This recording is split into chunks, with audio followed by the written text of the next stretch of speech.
What do you think that Cezanne is looking for in this portrait of Madame Cezanne?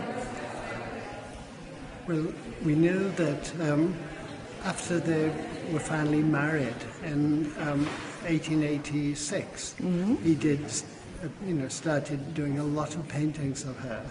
And this group of four in the red dress are almost the last of the series of her. And I think that, he just went from one to the next. And really representing her without any particular expression. Yes. And the strange thing is, I think, is that when you look at them all, it looks like four sisters rather than the same person, so that she becomes like a different person. But what is he looking for? Because there's no expression, there's no psychology. They look like nature morte in a way.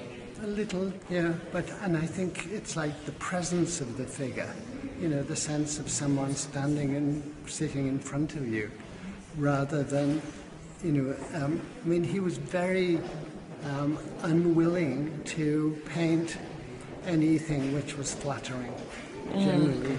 And never, right? And he didn't like portrait subjects who expected to be flattered.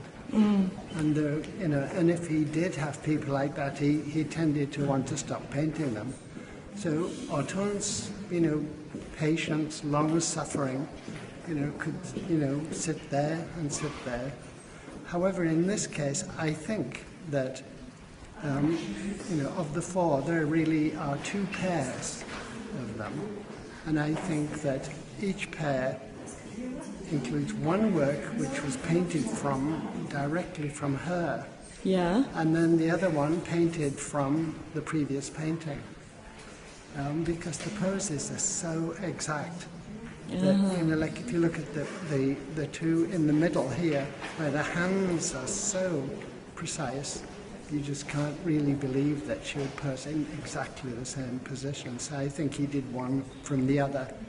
And so it's, he talked about, that what he was painting wasn't the subject, but the motif. And so she is a motif. Yeah, exactly. And he treats her as a motif in different ways. And I think that, with this one, with the simplification of the head, it's like looking at a sequence of Brancusi Exactly. sculptures. It made me think about Brancusi head, right? Yeah, sitting on a pedestal, one after the next. But there's no love in the portraits, right?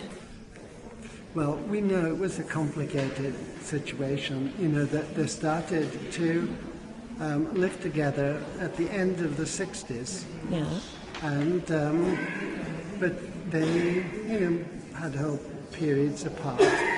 And we actually know in 1885 he fell in love with somebody else. We don't know who it was, but there's a letter.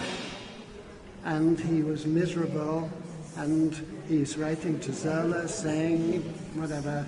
But I think he finally realized that whoever this person was, this was not going to lead anywhere, and that he just had to accept the fact that Hortense was the woman he was with, and their son was getting older, so that he married Hortense in 1886. And, that was that. Okay. But then